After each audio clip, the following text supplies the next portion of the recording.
Great. All right, so ladies and gentlemen, I want to welcome you to a joint meeting of our Education and Culture and Health and Human Services Committee.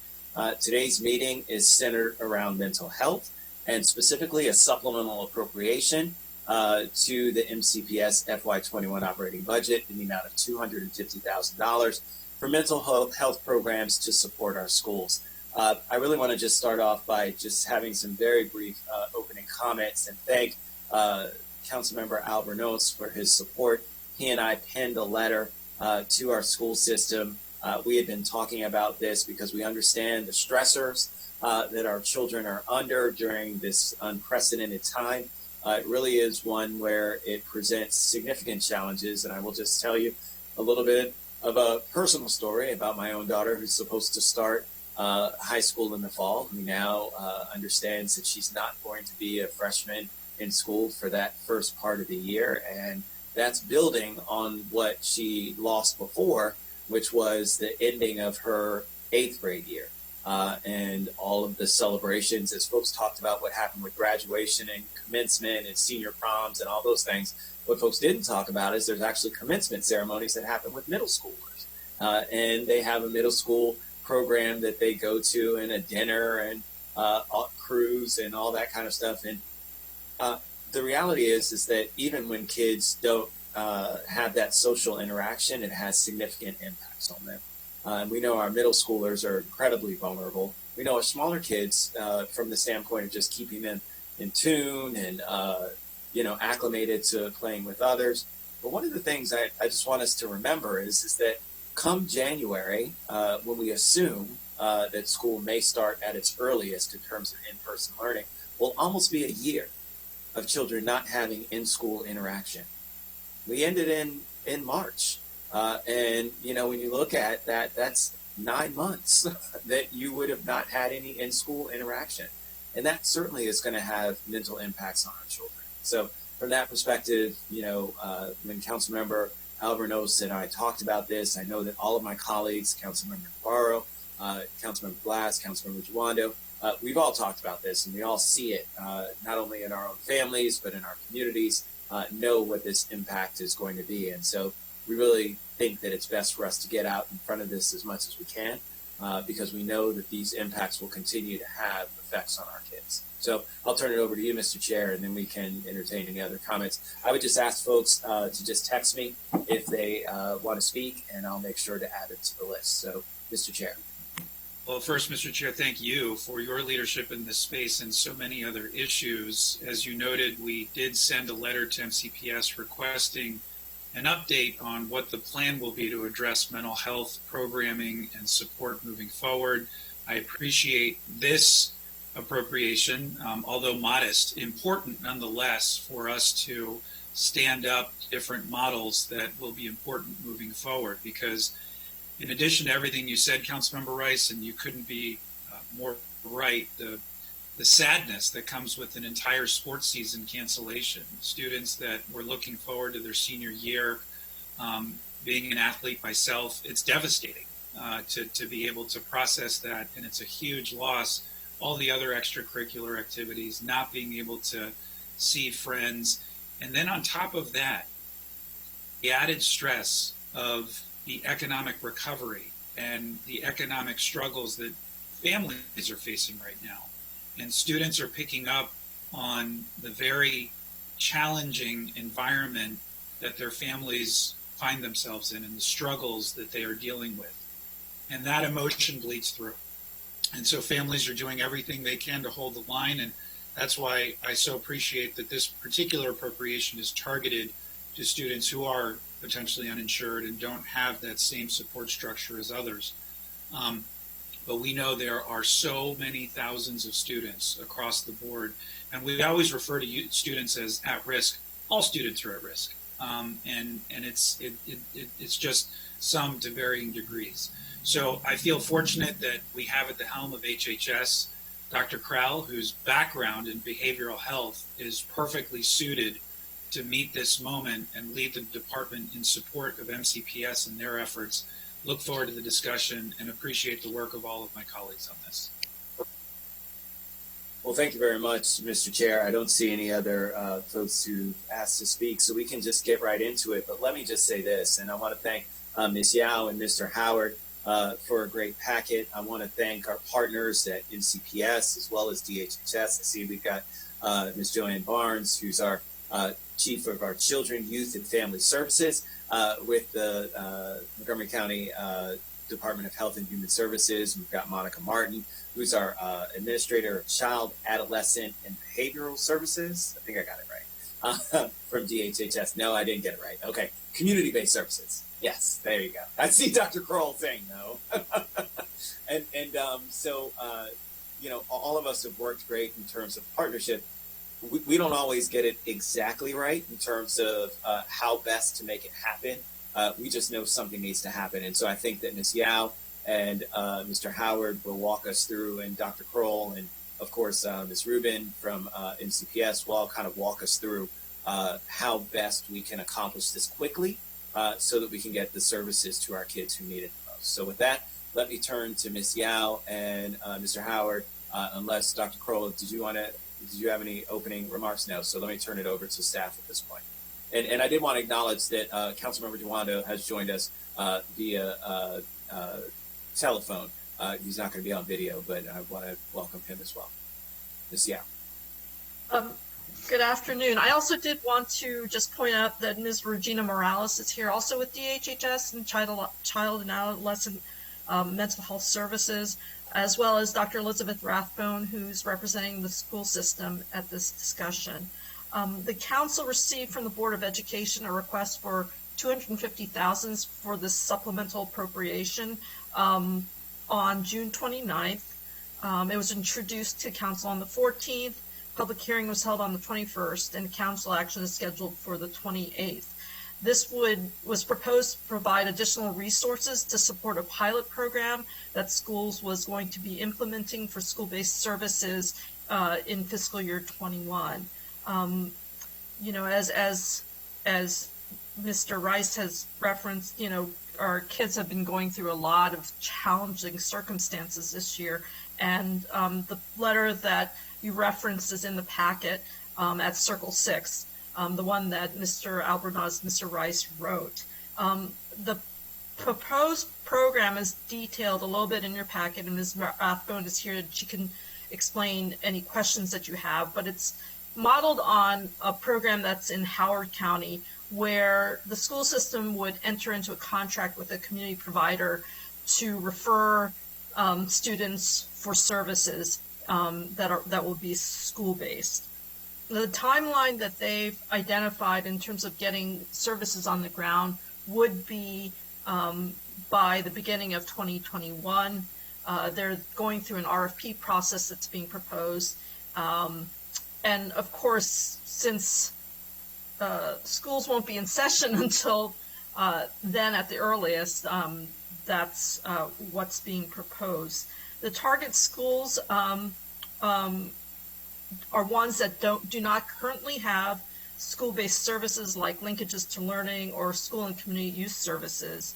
And they'll be identified based on the percentage of farms or basically low-income as a low-income proxy, as well as school need. And that's measured by office referrals, academic achievement, referrals to outside agencies, etc.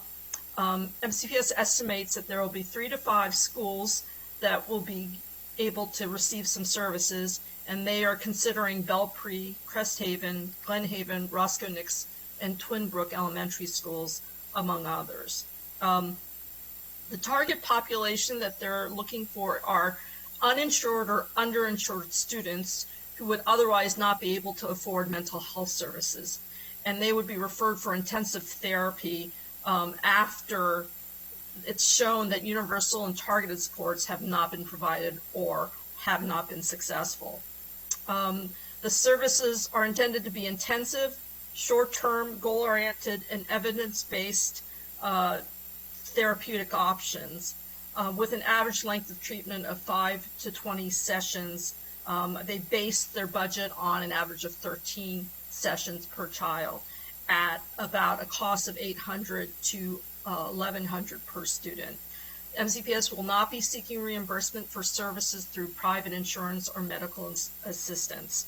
And for students that are not appropriate for this program or are going through and not achieve what they need to, they will be also referring students to other services in the community. It's important to note that this additional $250,000 is requested by the Board of Education would increase the fiscal year 21 local appropriation for MCPS, and as a result, it would be included in the county's maintenance of effort requirement. So there's a number of issues for consideration. Council staff certainly recommends approval of the funding to support expanded school-based mental health services. There is a very large demand for these services, and we know, again, what students are challenged with, with all the different stresses and stressors that they're having these days. But council staff recommends, a discussion around the pros and cons in having, MCPS start this new delivery mechanism or system, or having DHHS continue the services they're providing in terms of school-based mental health services. And so there's a number of questions that council staff included in your packet, and they are around, which agency can get things on the ground more quickly, what kind of contracting processes can be made available. Again, could MCPS bridge DHHS contracts?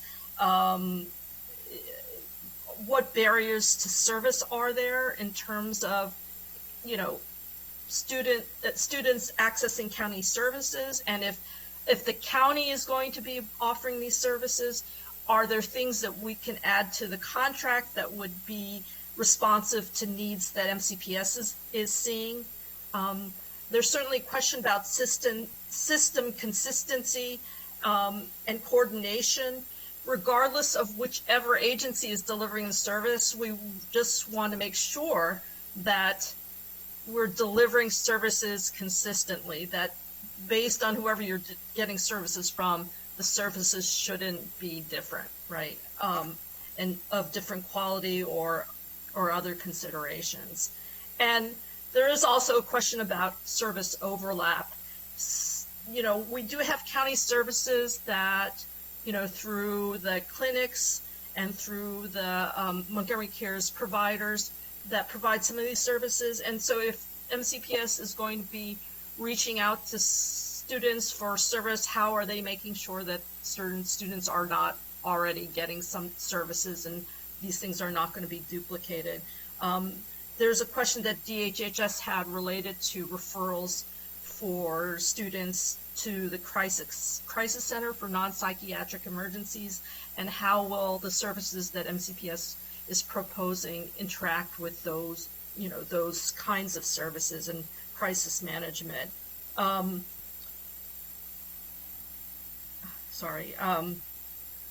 down.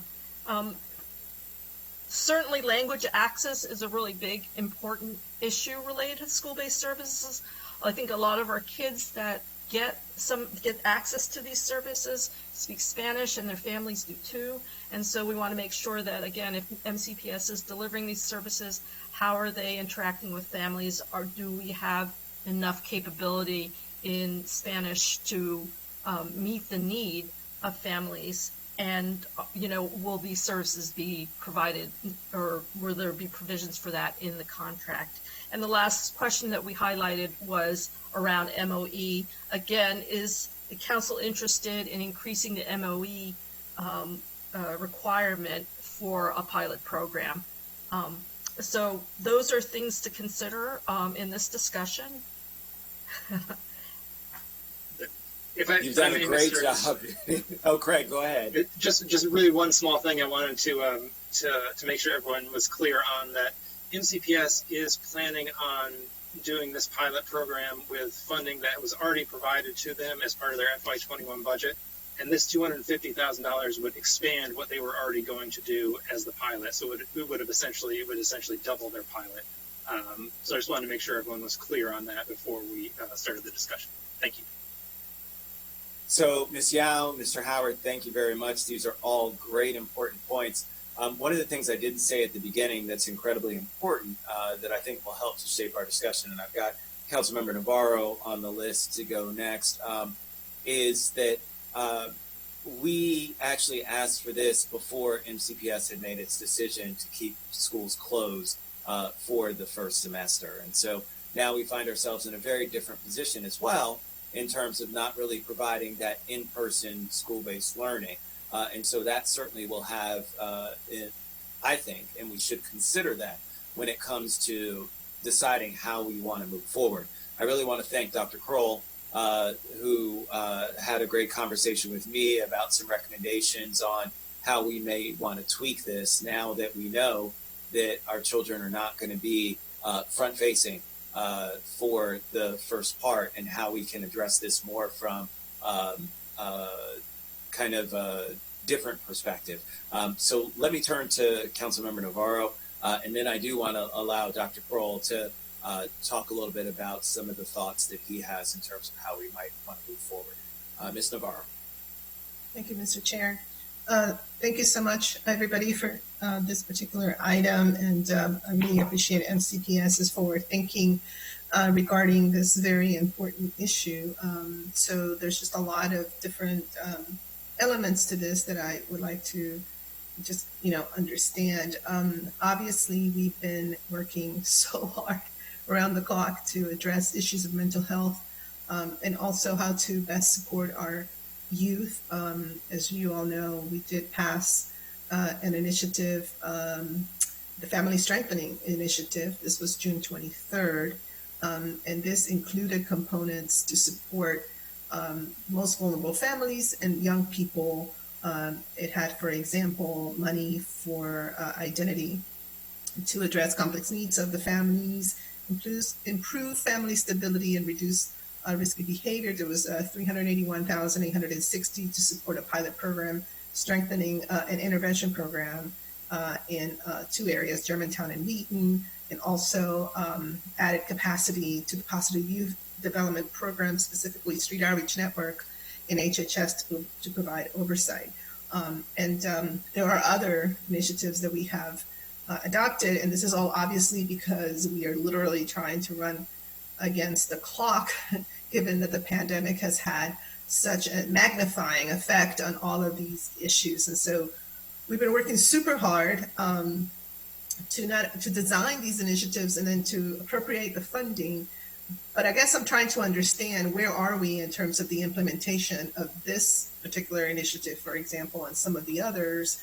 And then, as we are to adopt this other funding, I'm not sure, again, how all of this is being aligned, and are the families receiving the services that we have already, appropriated.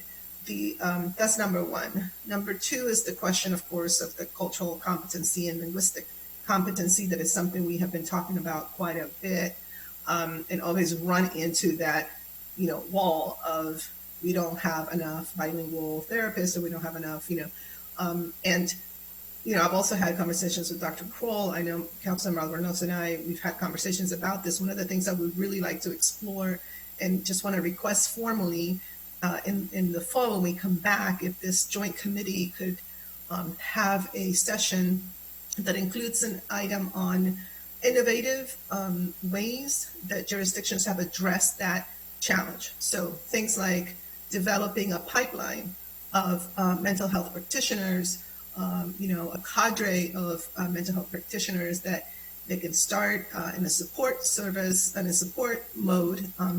When we met with the Cahoots program, they use that. So they're not licensed social workers or therapists, but there are people that could help in that process. But I'm thinking that through our workforce development approaches, we could start to see whether we could begin to groom and then, prepare all the way from high school, Montgomery College, USG, begin to do, work on that kind of pipeline, so that we don't find ourselves time and time again. And, we've been discussing this forever, how the needs continue to grow, but somehow we're not able to meet them. So I would just like to request that that we come back in the fall to perhaps entertain launching some kind of a pilot, and again engaging MCPS, Montgomery College USG, also WorkSource Montgomery, specifically on this issue, because unfortunately I don't think this is going to go away anytime soon. So going back to the issue of where are we in the implementation, for example, of the Family Strengthening Initiative, and how would that initiative, along with all the other things that we've been working on, how would that align or interact with this particular very important proposal? Ms. Barnes? Good afternoon. I'm Joanne Barnes, Chief of Children, Youth, and Family Services at HHS. I did want to speak to Councilmember Navarro's question about where we are with the existing special appropriations that we got from Council for family strengthening and intervention. We are, in fact, working on for the contract with Identity, a sole source contract. For the remaining money that we intended to put out in 2 additional targeted communities, we are working with our procurement folks to make sure that we use the instrument that is best and fastest to get this money out on the street. We have written the scope for those proposals, and now it's just a matter of determining what the right instrument will be. I also wanted to speak to the fact that our Positive Youth Development team works very closely with the programs that Monica Martin and Regina Morales oversee. And so there's a big advantage for us identifying the right families that need to receive those services by those 3 programs collaborating. And a lot of our referrals will come through linkages, programs, and the school and community-based youth services, which I know I always struggle with the new name.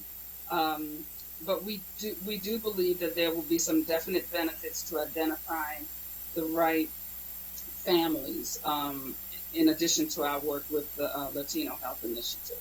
So we are moving forward on that, and our plan is to have that up and running hopefully before the end of the summer if we are able to use the sole source instrument.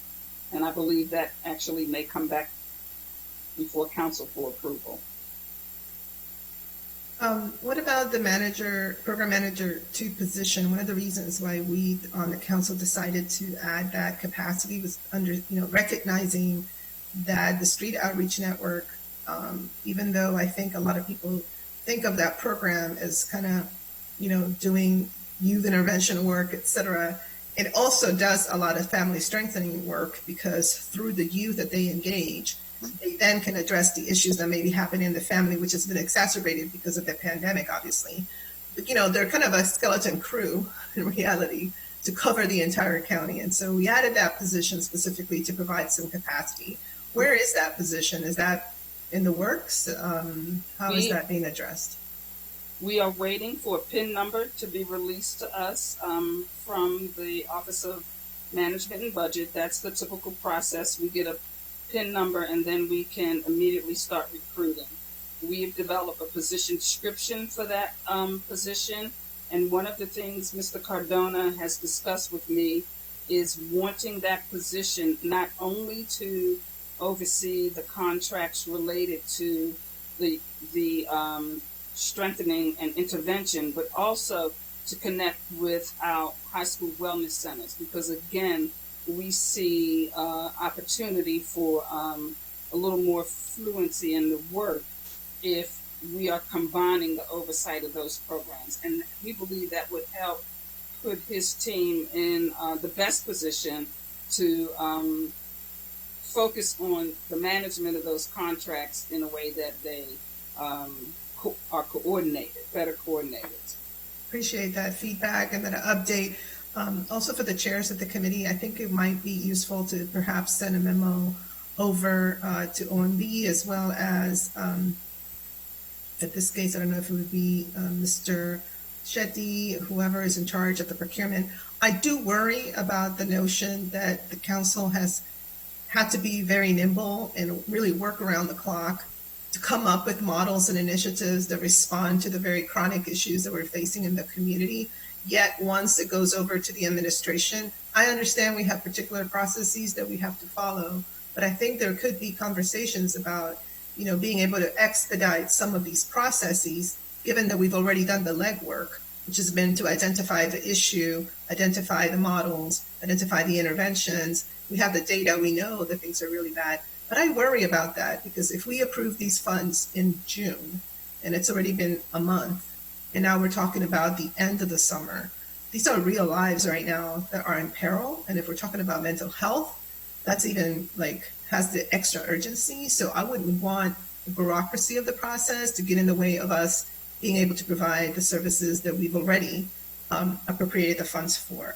So I think it would be important to have, a conversation about how can we identify ways to expedite some of this, given that we are in a state of emergency and we are in the middle of a pandemic, which has allowed us to streamline and fast track many of the things that we need to do in order to address and meet the moment. Thank you. Thank you very much, Councilmember Navarro, and I think that's a great recommendation, Mr. Chair. I'll turn to you as well for your comments or response based on that. But I do think that, again, it is incredibly important for us. I mean, that's part of the decision that we have before us today about which way is the right way to do this so that we can get it done as quickly as possible without the kind of stumbling blocks and restraints, because we know that it needs to be implemented immediately. So, Councilmember Navarro, I would actually like to amend yours a little bit to say that we also not only include what you've talked about, but hopefully whatever our decision today is, and we all put that together in a memo saying we want all of these things to expediently happen and move forward as quickly as possible. So that would just be my thoughts there, Mr. Chair. I completely agree. I know that our departments are feeling the same urgency, and I also know that steps were taken previously by the administration to streamline procurement processes, and so I'm not sure if that can be applied in this instance, but if it can, it certainly should. But there is clear urgency. We're all feeling it, and so I support writing the letter. Thank you. So, Dr. Kroll, let me turn to you because I think that you've heard some of the comments and concerns about service overlap. I really want to get your thoughts, and then we can turn to Dr. Rathbone or someone else from MCPS to give their thoughts as well, because I know that, again, look, I want to be respectful of a school system that is one of the, that is the largest in the state and one of the largest in the region.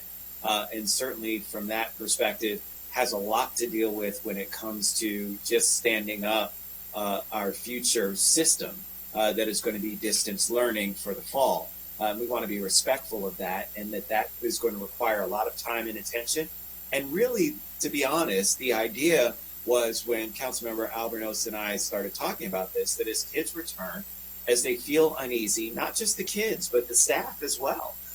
You've got teachers and support staff and administrators that are all in these buildings, and they're all feeling some kind of way, right, as the kids like to say. And so from that perspective, it certainly is going to be important for us to have resources there for folks to be able to just talk things through, to be a resource for them as they're experiencing the challenges. And now that it's going to look differently, there certainly is no question that we need to decide what the best model is now that we know that we're not going to be in school, at least for the first semester. And I do want to stress that as well, at least for the first semester. So let me turn to Dr. Kroll and kind of get your thoughts in terms of how best, now that you've heard the objectives, you've seen what was laid out in terms of MCPS's proposal, what you think may be the best route for us to move forward, considering what you heard from Councilmember Navarro in terms of the expediency at the forefront of this as well. So good afternoon, council members. I'm Dr. Raymond Kroll, Director for the Department of Health and Human Services. I was not originally scheduled to join you all on this call, but as you all know, my previous role and my career has been in mental health and in psychology, and in particular, most of my adult professional career has been working with children, both in communities and in schools. So and have had a chance to build school-based mental health programs in a couple of jurisdictions now. So, and in partnership with school districts. I think the watchword are a couple of things. One is that we're in the middle of a pandemic, and we have to do things differently as we think about how we come through this and out of it. That is without question the school system's decision this week to change to virtual learning for the first semester. I think is a perfect example of that.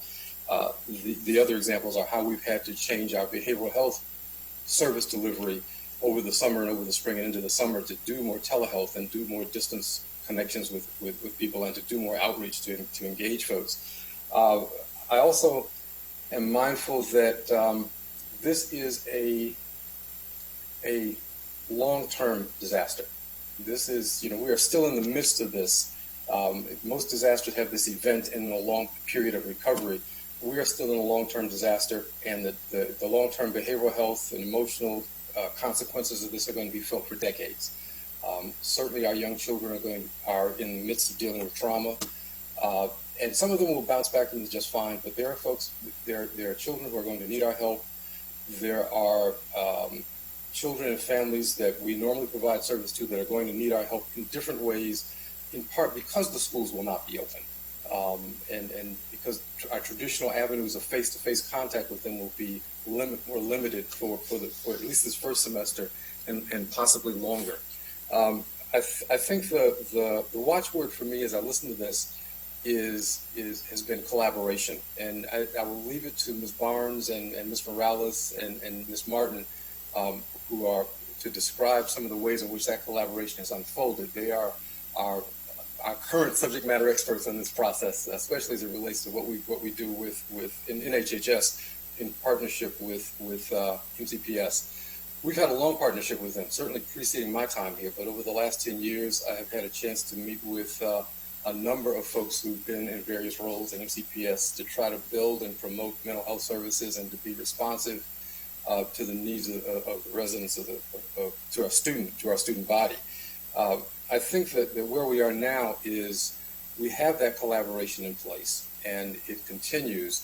And I think there are opportunities to improve and strengthen and refine that piece of this. And in this moment, the question is, what is it that we need to add, and how quickly can we add it? I know we have processes in place that Monica Martin will talk about in terms of the linkages to learning pieces that we worked in collaboration with the schools. The proposal that they've put in, that they're working on, that is Howard County, has some based off of Howard County, also has elements of proposals that we've written in the last year together to try to put in place. So there are existing supports and services in place that can be modified and adjusted in partnership with the schools to meet those collaborations. Time-wise, I think we have some vehicles that we didn't have a few months ago to make things move faster. We have some emergency procurement authority that's been invested in my office and in HHS, but we also have the capacity to modify existing contracts in ways that we did not have before, and some need to expedite things where we can. To your observation, Councilmember Navarro, I think that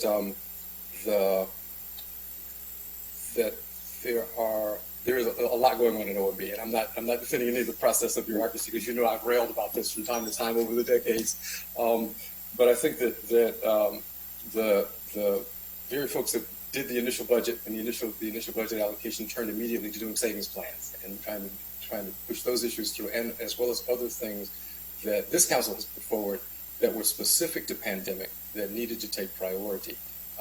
The family strengthening program was something that we had put in place with you all support, that was intended to be a long-term and enduring program.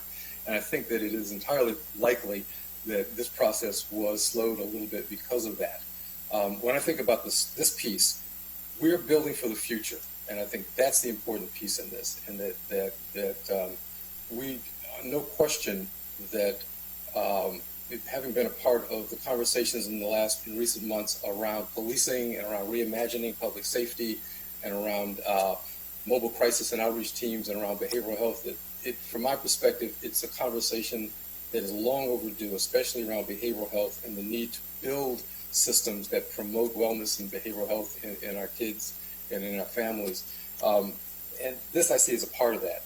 And that's the work that we have been doing collaboratively with MCPS, going back to our suicide prevention and promotion work, the entire work around linkages to learning, the work that Ms. Morales does in terms of school-based mental health, and our larger provider community. The important piece for me around this has been that whatever we're building needs to decidedly partner and link back to the larger existing behavioral health system. So to the extent that we're talking about contracting with a group of outside providers who are in that system, that's a plus for me. As opposed to having, I've argued about expressed my worry about school systems building a separate mental health system that then we have to figure out how to link to the existing system when the services need to be deeper. There are all kinds of services that are provided at HHS, and not in HHS, our county-run programs, of course, but the programs and providers that are operating in the community that partner with us, that partner with the school systems, and our job now is to figure out how we continue to mesh those together so we minimize the duplication and the potential for overlap. And truthfully, we build on what operates and what exists in our partnership and collaboration and make it stronger and better.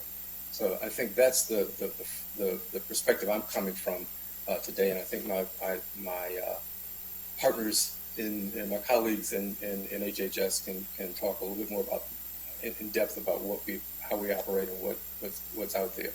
We're ready to partner, and I think we can do this in well within time frames for the school system, as well as figure out what we need to do to adapt the model and the service delivery to operate in an environment that the schools have now put in place. All right, so let me turn to, well, it's very good to hear that HHS is open to that partnership and looking to make that happen. I heard keywords that I want to chime in on that were emergency procurement possibilities. So that's always something that rings in my ear in terms of that sounds great. That allows us to move forward quickly. So let me turn. Councilmember Navarro had her hand up. Councilmember Navarro. Yes, thank you so much, Dr. Cole, for those observations. And I will, have to say that I just want to make sure that we can expedite all.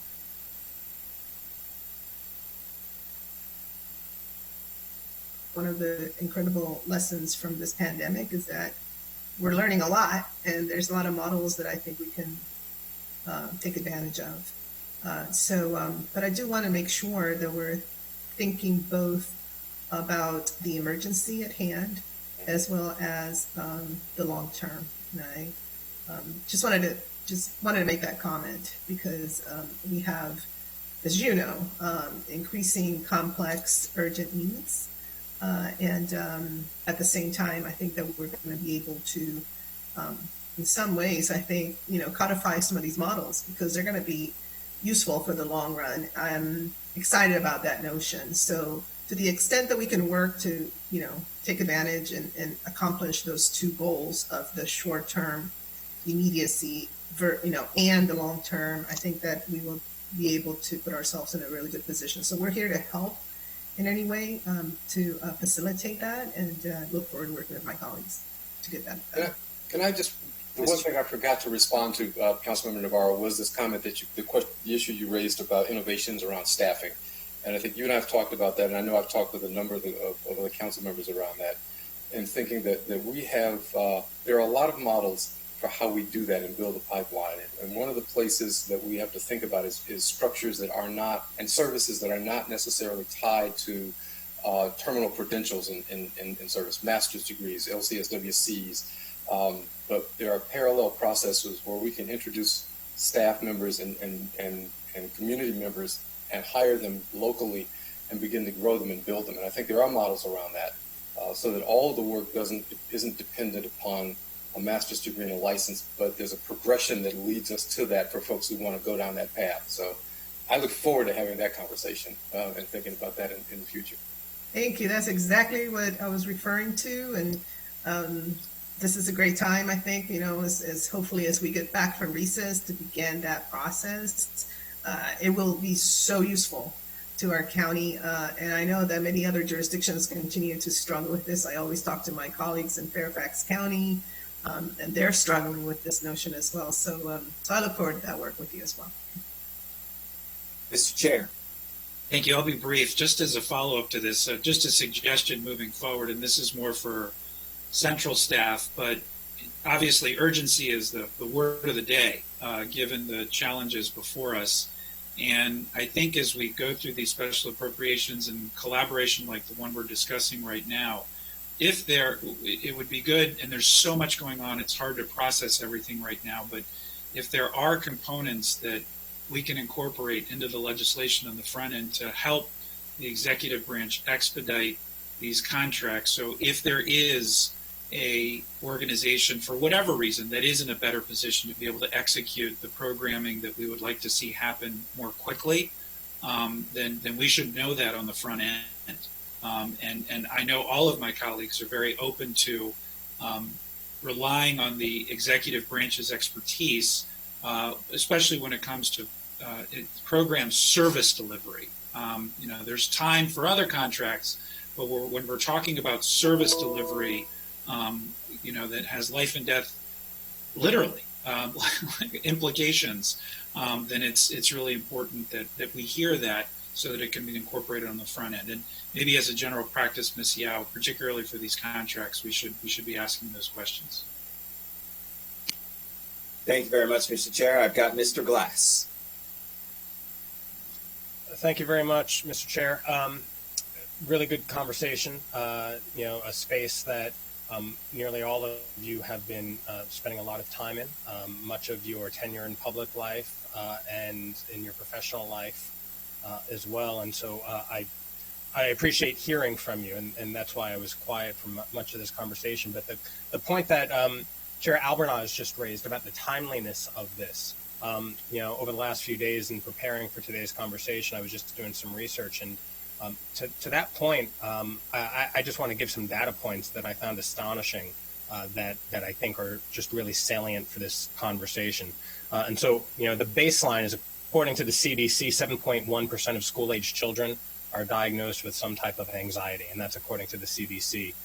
And then, an additional 3% have depression, and then other behavioral problems. But for this moment in time, a few years ago, there was a report that was written about the Great Recession, another economic situation that was, by some standards, milder than what we're facing now. And the study found that for every 5 percentage points in the increase in the national unemployment rate, it correlated with a 35 to 50% increase in mental health care problems for children. A 35 to 50% increase in mental health problems for children for every 5-point increase in unemployment. And we're now at record unemployment levels. And so with those record unemployment levels, I can only expect to see, some of the similar emotional blowback, which is why, again, to my original point, this is the timely conversation. And I appreciate my colleagues who have put this forward, recognizing the need before MCPS requested it. And we just got to make sure that all of our children are not only being educated as best they can through telecommunication means, but that they're in a good mental space as well. So I'll just end there, but just wanted to share some of the timely data to this conversation. Thank you very much.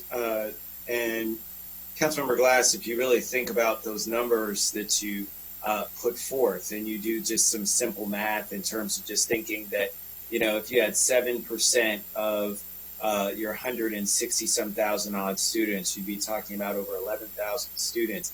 And that's just of self-reporting diagnosis, right? That's not even saying that those that are undiagnosed, because we know that a lot of folks don't even get the diagnosis. They've never talked to a mental health counselor before or had a doctor give them, some feedback in terms of identifying what it is. So, of course, we know those numbers are much larger. And so then you're talking about tens of thousands of kids within our school system. That's a lot. That is significant. So thank you for those numbers. Chair Albanos. Oh, I'm good for now. Sorry. My phone's probably a little bit slow. My bandwidth is not what it should be. So let me say this. I think it's clear from what we've heard from Dr. Kroll and Ms. Yao, Mr. Howard, that I think that we can do this within the HHS framework and moving forward. That's what I heard from Dr. Kroll. So I think that we can still accomplish this utilizing that mechanism. And again, with the caveat that, like Councilmember Navarro said, needs to be quick and expedient. But I did want to give an opportunity for MCPS because we haven't heard from MCPS to weigh in. And so I'm not sure if Dr. Rathbone or Ms. Morales, whoever would like to go ahead and speak to that. Dr. Rathbone, you're still muted. Yep. I realized that. I was looking for the unmute button. You would think we would be used to it by now. Thank you very much, council members. Elizabeth Rathbone, I'm the coordinator of student health and wellness in MCPS, and we really appreciate the opportunity to speak with you about this. I think, Dr. Kroll, everything that has been said is valid. I've had the opportunity to work with Dr. Kroll now for probably about 6 years, I think, and more also with Regina Morales, less so with Monica because I don't work as much with linkages to learning or with the little ones with Joanne Barnes. I think our partnership has been incredibly valuable. The statistics that you provided, Council Member Evan Glass, are just highlights how incredibly important this is. I also want to go back to something that you said right at the very beginning, Councilmember Rice, that we are hearing a lot in the last day from students because of, canceling fall and winter sports, but also the extracurricular activities. So believe me, we are looking at what can be done to help address some of those because students have not had a chance to interact with others. They don't have their usual support systems, and they do need that. I think one of the key points that we wanted to mention, a lot of research and a lot of studies do talk about the increase in mental health difficulties for children as well as for adults. What they tend not to mention as much, but Dr. Kroll did, so I'm very grateful for him mentioning it. This is not going to go away the minute we go back to school. We are talking about years, probably decades of recovery efforts. Anxiety, depression is going to be replaced by PTSD. People are just going to keep feeling this forever. And we just, we've had a lot of great partnerships. I know we are providing a lot of services to schools. The needs in MCPS schools seem to increase every year. We're getting more and more students that qualify for the free and reduced meals program. And the services, they're, I think, just getting stretched thin. And there's some schools that we know have high needs. I've spoken with, Regina about one of the schools, elementary schools on that list. It's come up year after year for probably the last 3 years as having some pretty significant needs. And we're trying to piecemeal supports for schools and not doing it in a very concerted, consistent effort, as you mentioned. And that is key. We want it to be consistent. We want students to be able to establish a relationship with someone who can then provide them the supports they need. So I appreciate you taking the time to consider this. I appreciate you for actually bringing it up in the first place. And if there's any information or anything we can do to facilitate discussion or any considerations, we're happy to do that. Thank you. Well, thank you very much, Dr. Rathbone. And let me just say again that I think that you've highlighted what Councilmember Navarro's point was about both an interim, immediate strategy and a long-term strategy and how we need to move forward. But it's also something that I know Dr. Kroll and I talked about when it came to what it is that we need to do for now. What do we need to do if at some point our children return back to school? Because that in-person dealing with that PTSD, I agree with you wholeheartedly. Look, it's one of the things that I've been concerned about. If you haven't had in-person, in-depth interaction with people, how you go back to that all of a sudden and turn that spigot back on after a year, that's hard. That's really hard to do. And I'm worried about some of our kids being able, and the loss of social interaction skills, right? That, especially with some of our younger ones. With older, it's kind of ingrained in them, but with some of our younger ones who are just now isolated, and depending on the parental structure, right? There are some parents, and I've got Councilmember Duando next, but depending on the parental structure, there are some folks who are much more vigilant about not allowing their kids to see or interact with anyone and are very concerned about the virus. Some have allowed, interaction with masks and being socially distanced, but we have to understand that there's a wide myriad of those kinds of philosophical thoughts that are in our community. And so there are some kids that are truly socially isolated right now.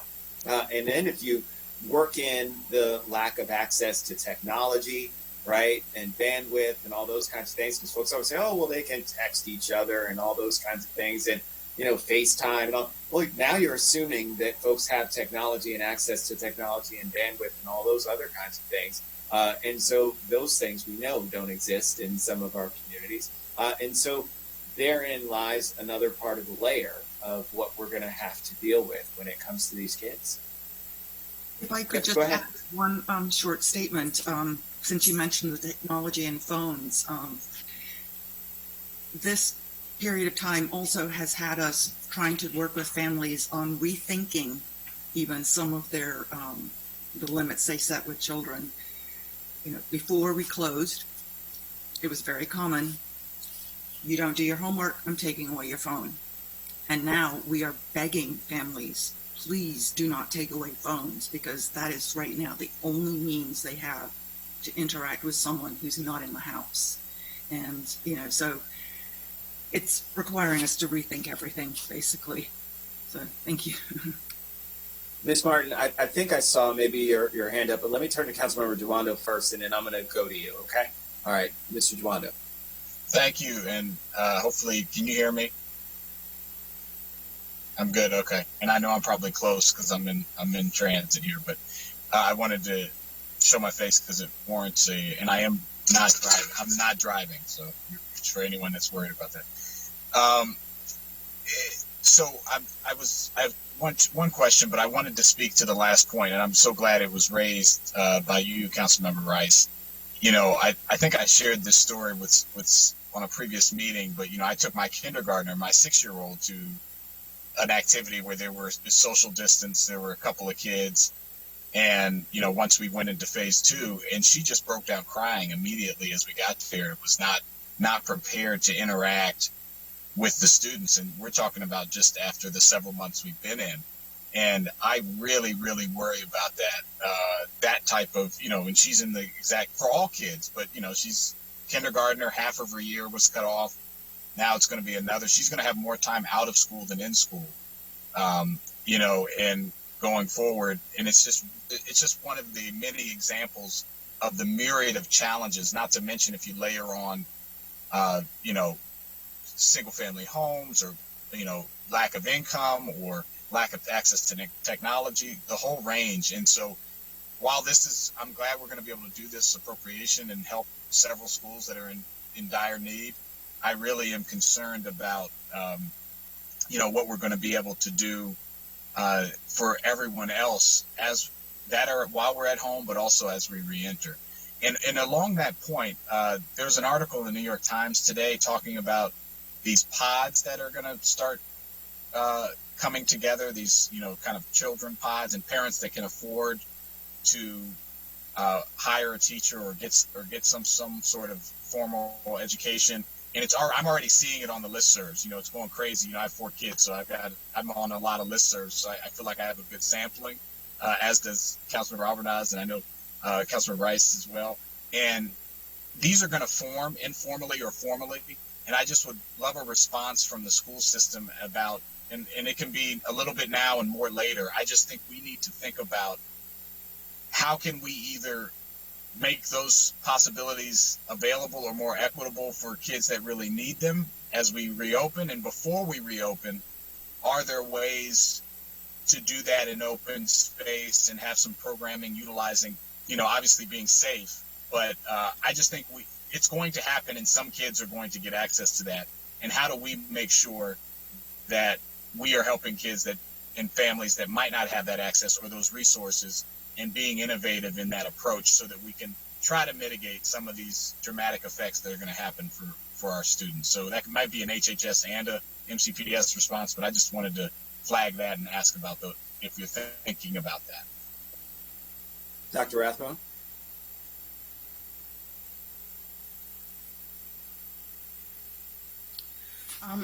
Yes, thank you. I know I haven't actually finished reading all the articles, hearing about these pods all of a sudden.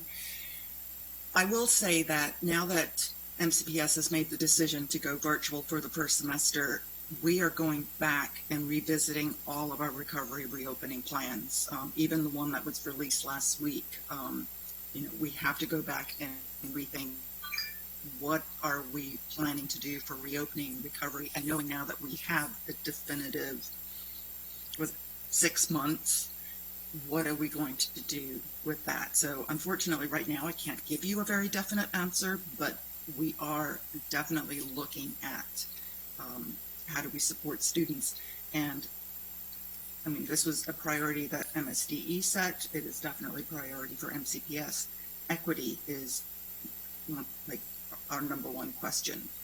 And even though, you know, we know inequities exist, we knew that within the county, the school closures in the spring really brought a lot of that to light. You know, so we have been trying to play catch up in some respect to address some of those issues, and definitely going forward. Yeah, and I just, my point is, and I totally don't expect you to have thought it all through. I'm still thinking about the concept, and like you said, there's a lot out there about it. But we had talked to the recreation department about some innovative things they were doing and trying to get kids together outside or utilizing different space. And I just would push us to think about, you know, as Councilmember Rice said, this is at least until the end of January, could go longer. Are there in-person opportunities that we can, that in a safe way for smaller groups of kids, particularly our most vulnerable and most ones that we know are students with disabilities, our younger children, go down the list. You guys have identified priorities.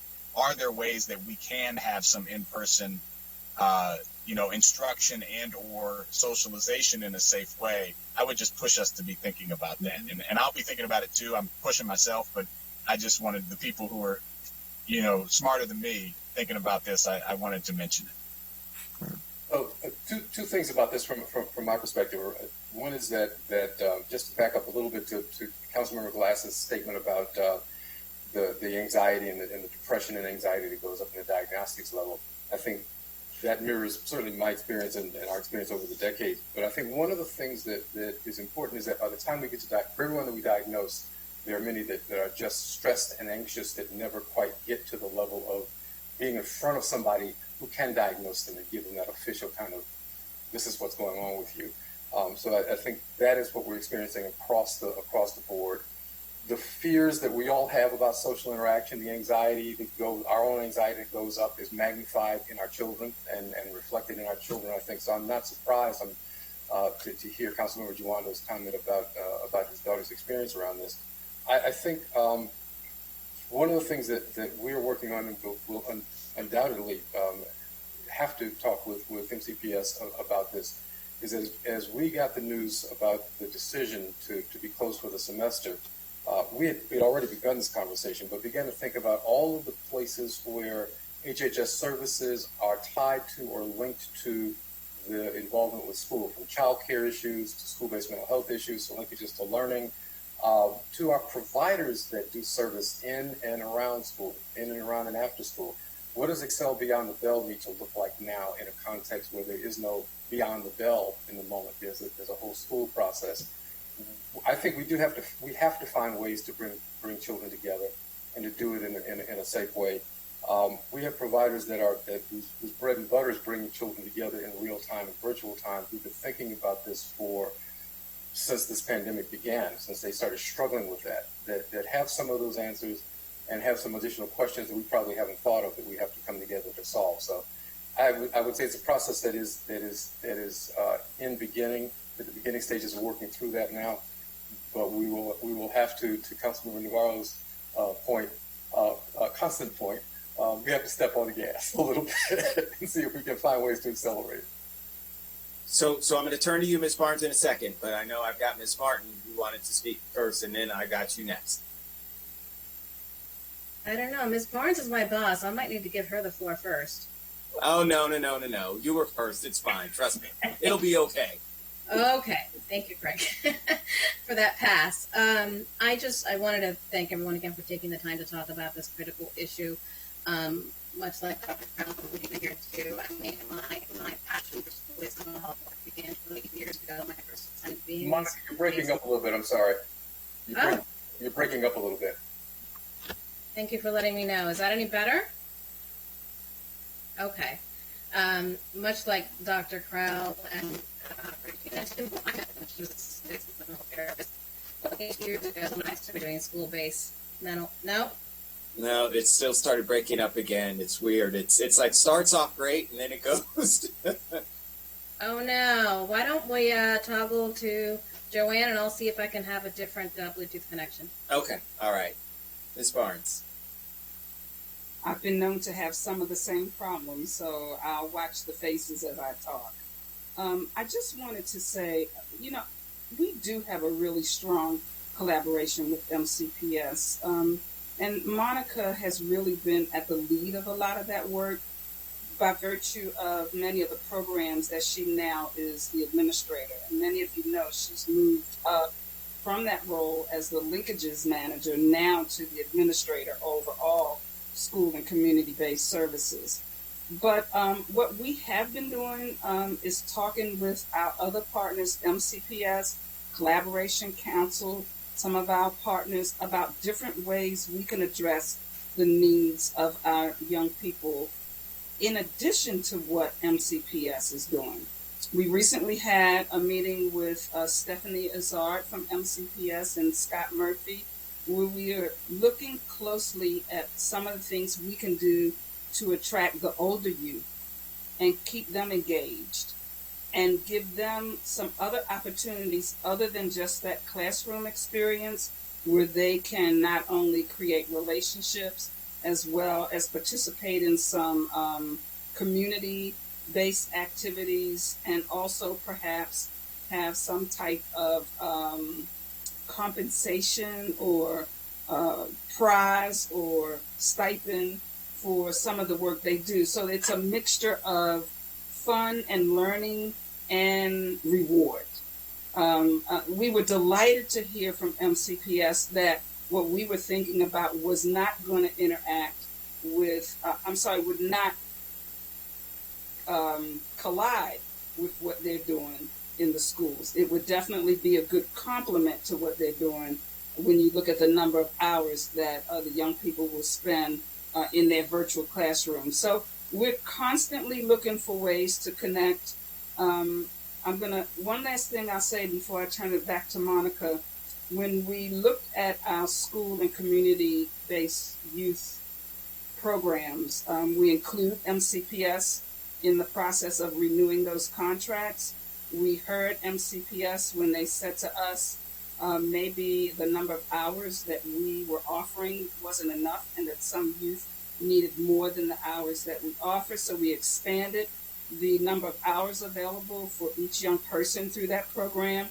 And again, our goal is to meet the needs of the children as well as to hear what our partners are saying in terms of adjustments that we need to make. So I just wanted to throw those 2 points in there.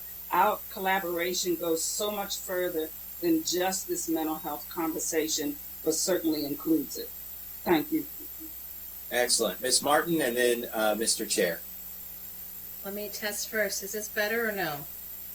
Sounds good so far. Okay, I'll look for the hand signal of interruptions if we need to stop again.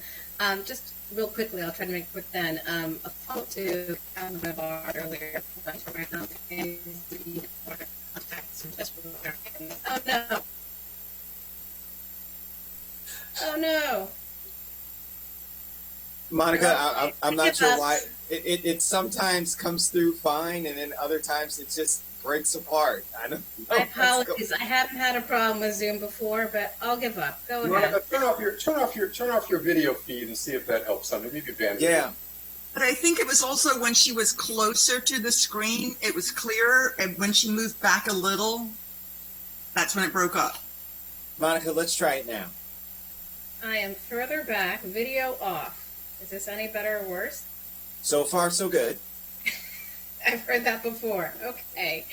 So back to Councilmember Navarro's earlier point, I want to comment on Councilmember Glass's as well. What's very important to me that we continue looking at, that we have always looked at pre-pandemic, but it's just so much more important now during the pandemic, is that, of course, some mental health are not delivered in the vacuum. Oh, there, I saw that grin again on Councilmember Rice's face. Keep going, because it went clear.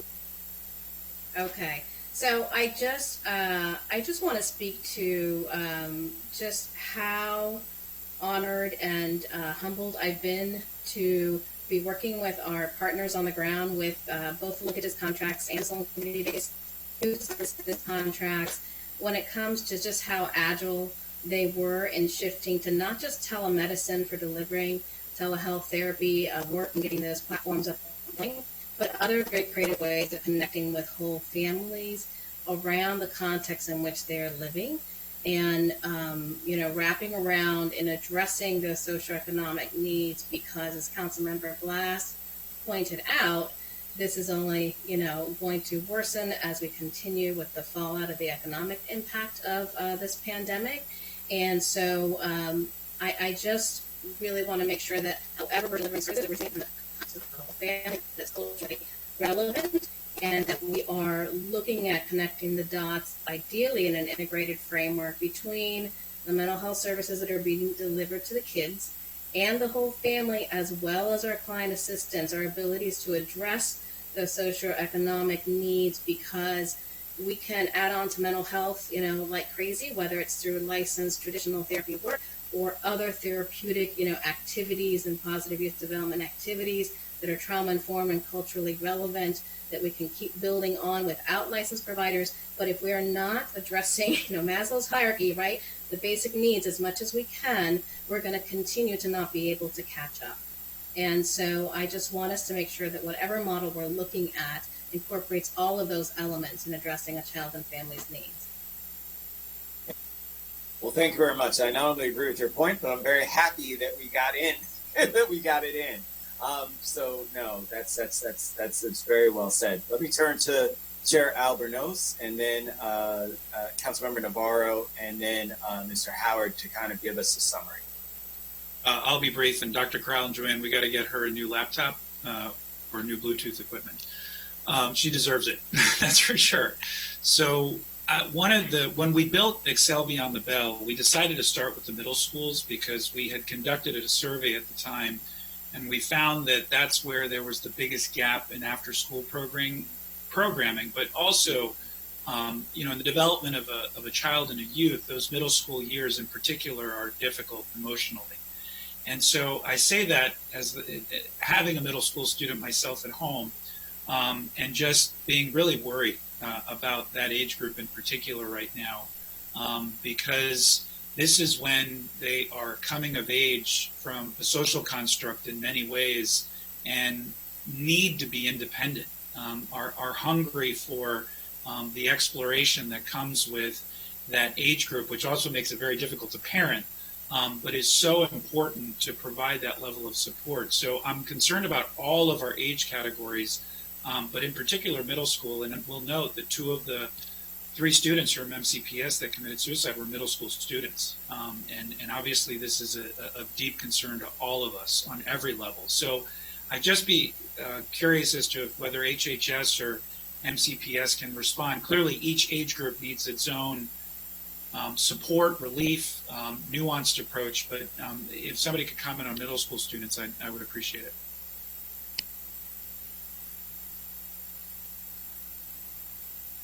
Who'd ever like to respond? I'm going to ask if Monica is still there, if she would talk a little bit about how our services sort of straddle middle schools. In the linkages program, we just have a few middle schools involved. And so a lot of the service we provide at the middle school is done both through the school and community-based contracts, not through the linkages program. But we, I think that's really the biggest extent that we are doing right now. I would open it up to Monica or Regina if you want to add anything to that. I think if you all remember, we spent some time looking at the model for some type of hybrid of the linkages program where we would include more middle schools. And that was one of the initiatives that we began meeting with MCPS on. We were in the verge of identifying our priorities around that right when COVID started. Our intention was to come back with a proposal to council of what we thought the right model would look like to not only find true fidelity for the cluster program, but also how we would serve that gap. And again, that has been sidetracked by some of the other work that we've done in the last 4 months. If you guys have anything else you want to add, I would turn it over to Monica. So testing again. Okay. Yeah, so we have 6 middle school sites with the just learning framework. We have 5 that are serving through our school and community-based youth services contract. And these, a couple more than we would have been able to serve if it wasn't for the funding that council members Albarnos and Rice put forth at the end of last fiscal year. So thank you so much for that. I concur completely that that is kind of one of our more global relations, and that is less served by the history of linkages. It's always been an area where we knew we needed more mental health support, and where we needed more a greater ability to do more family strengthening work. It's easier to do at the elementary school and the middle school level as well. I will share, and I'm seeing that probably are getting a voice then, but since I'm not sitting here, so just stop speaking, I will share that we have had some success emerging states of development and mental health approaches with virtual camps, live engagement where families have the equipment they need and that are handheld through making a connection to be able to participate in virtual camps. There it is. Yeah. We started to lose you again, Monica. Okay. We were trying to get a little bit of it, and we were kind of hearing the words, and then it started to get worse. Okay. Would it be helpful if we gave you something in writing that sort of explains? That would be great. That would be great. Yeah. Thank you. Awesome. Thank So, Ms. Morales, did you want to add? I saw. Yeah. Well, I just wanted to support what Council Member Gabe Alvarez was saying about middle school students, because what we see at child and adolescent is that is the age group that usually gets referred. That's when parents start referring their kids for treatment and asking for services. And at the same time, I think that the earlier that we get to the kids, the better. So even though the problems start becoming really in need of treatment in middle school, there's a lot of things that you can really address in elementary school which will prevent the escalation of problems. So just wanted to support that. That is correct. Middle school kids are in a very tough situation. They want to be much older than they are, and they aren't. And parents need to still parent them. and not give them as much freedom as they're going to have later on. So it's a buy-in for both the parents and the kids. Thank you. Let me turn to Councilmember Navarro and then Mr. Howard. Thank you so much. So very briefly, I know we're kind of running towards the end here. I just wanted to offer as a possibility when I was listening to Dr. Rathbone talk about the different services that are being provided, the different efforts that are going on. And then when we talk specifically about those schools where we have a very high concentrations of Latino students and the challenges around some of those barriers, I just wanted to offer that maybe we should start thinking about putting forth initiatives, especially for this COVID-19 emergency, similar to what we just did in the council, where Councilmember Albornoz and myself, with the support of all my colleagues, worked on, and with Latino Health Initiative, worked on a particular model to provide comprehensive services to the Latino community, the Por la Salud y su Bienestar initiative. And so I'm thinking that perhaps also on this issue, specifically with our young people, it would be really cool if we could come up with an initiative that then incorporates all the different efforts that are happening, but then it ensures that there is this cultural and linguistic proficiency, but then for the community, it would be so much easier to know that, hey, this is where I go to for 1, 2, 3, 4, 5, versus right now, as there are a lot of different efforts happening. And I find myself, even when I'm being interviewed by the Latino media, going through the list of all the things that we're doing, and it's overwhelming. And so I just offered that as, something that we're testing, that especially for communities where we know we have challenges like these, perhaps having these targeted initiatives that are comprehensive in nature takes advantage of all the different things that we're doing. I think that would resonate a lot more and help us achieve the goals that we are setting forth. Just wanted to throw that out, since now we have a little bit of precedent with this particular Por Nuestra Salud y Bienestar initiative. Yeah, I think that's great. And I think that, again, what having this culturally competent sort of program that stood up as a part of our future initiative to move forward, I think that we have the immediacy need that we talked about, and that's kind of what Dr. Kroll talked about, is the emergency, immediate, what we do right now, but we also need to, over the course of the next month or so, as we prepare to come back, because it's only going to be a month, to September, and be ready to talk about what some of the next steps are and how we do the long term. And that's what you've been describing, Councilmember Navarro, that starts in, December, January, and goes from here on out. And that would give us the ability to kind of stand that up in terms of what that looks like for our communities of color, and really get something that's linguistically appropriate, culturally appropriate, all of those kinds of things. So I think that we have the two different approaches that are still moving parallel to each other. Let me just be very clear. They're not linear. Once one ends the other, they're moving parallel to each other, but one in which we move forward some immediate funds to stand up additional supports. And I know Mr. Howard's going to speak to this in terms of descriptors of where it is that we tend to land right now based on what everybody's talked about.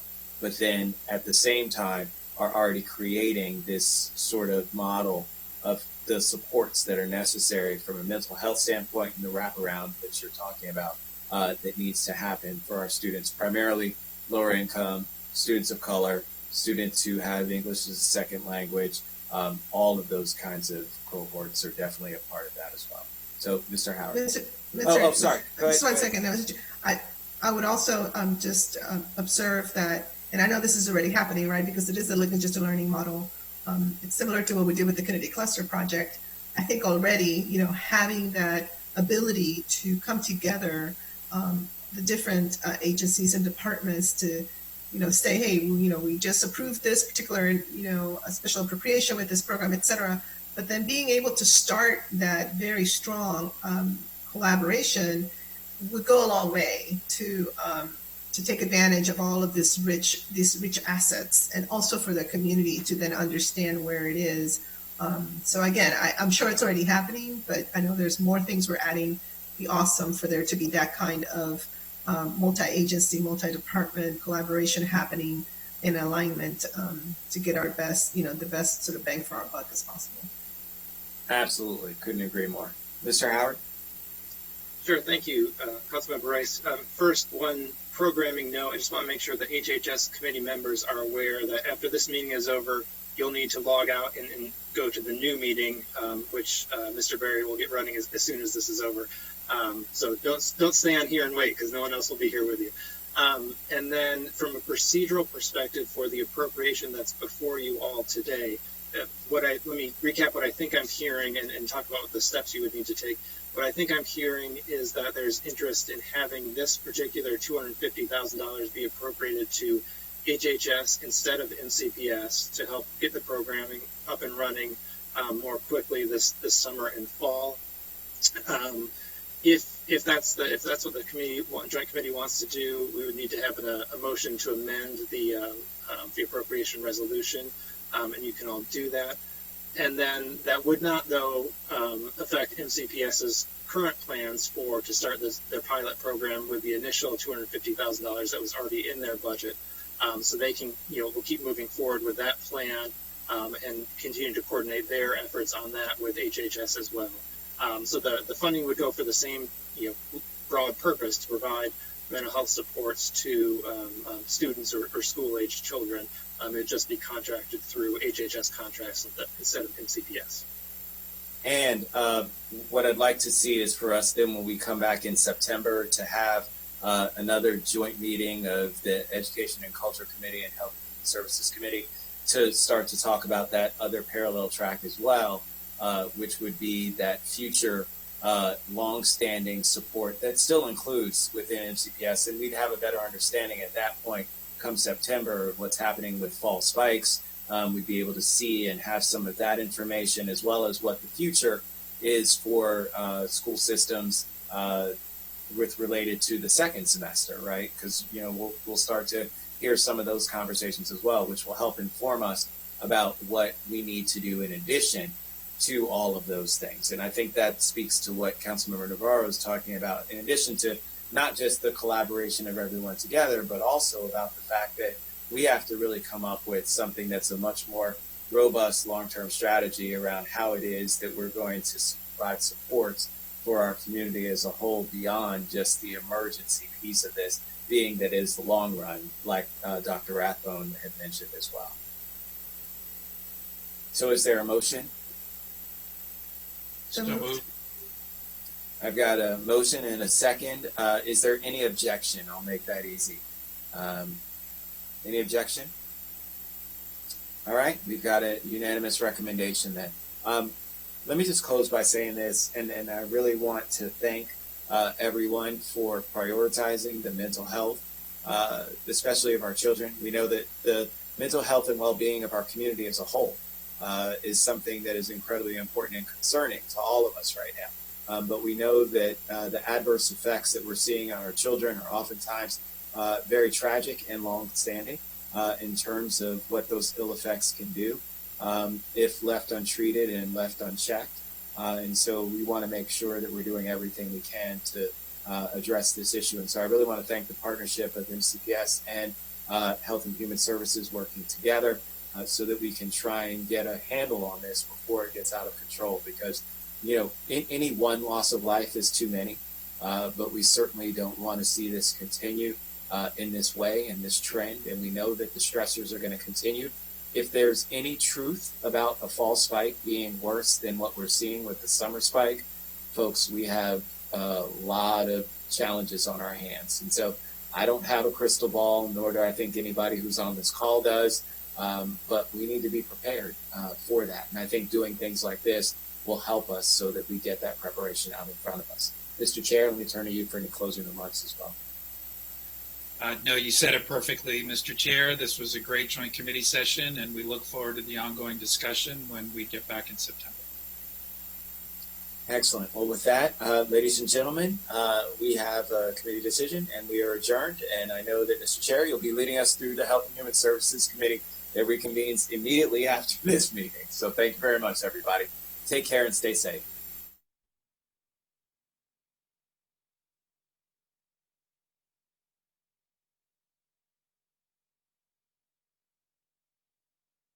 American.